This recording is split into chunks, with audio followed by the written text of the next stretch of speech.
Report में बताता हूं कि आखिर अजीत डोभाल के राष्ट्रीय सुरक्षा सलाहकार बनने के बाद, और सबसे महत्वपूर्ण बात है कि नोटबंदी के 16 दिन बाद जब ये कंपनी कैमन आइलैंड में शुरू की जाती है तो उसके बाद इस कंपनी का कितना टर्नओवर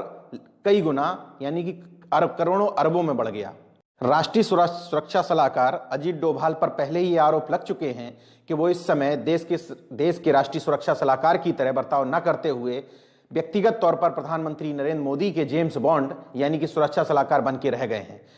बीजेपी सरकार के तमाम सारे मुद्दों में दखल रखते हैं, ऐसे मुद्दों में भी दखल रखते हैं चाहे वो किसी मंत्री का इस्तीफा दिलाना हो, किसी मंत्री को दबाना हो, इन सारी मुद्दों पर जिस पर राष्ट्रीय सुरक्षा सलाहकार की कोई जिम्मेदारी नहीं होती है वहां भी राष्ट्रीय सुरक्षा सलाहकार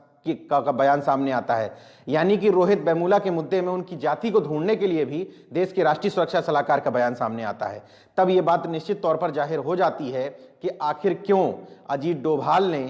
एस गुरुमूर्ति के साथ, जो संघ के विचारक हैं, एक विवेकानंद फाउंडेशन की स्थापना की थी और उस विवेकानंद फाउंडेशन के माध्यम से काले धन का आडंबर रच के कांग्रेस सरकार को कैसे बदनाम करने के बाद भारतीय जनता पार्टी की सरकार लाने में महत्वपूर्ण भूमिका निभाई थी। ऐसे में अब उनके बेटे शौर्य डोभाल जो भारत लौटे 2009 में और उन्होंने इंडिया फाउंडेशन की स्थापना कर ली कुछ संघ के विचारकों के साथ मिलकर, जैसे राम माधव संघ राष्ट्रीय महासचिव हैं इस समय भारतीय जनता पार्टी के, उनके साथ मिलकर के इन्होंने इंडिया फाउंडेशन की स्थापना की। ऐसे तमाम सारे संघ के लोग क्लब है उस इंडिया फाउंडेशन में। अब खबर ये निकलकर सामने आ रही है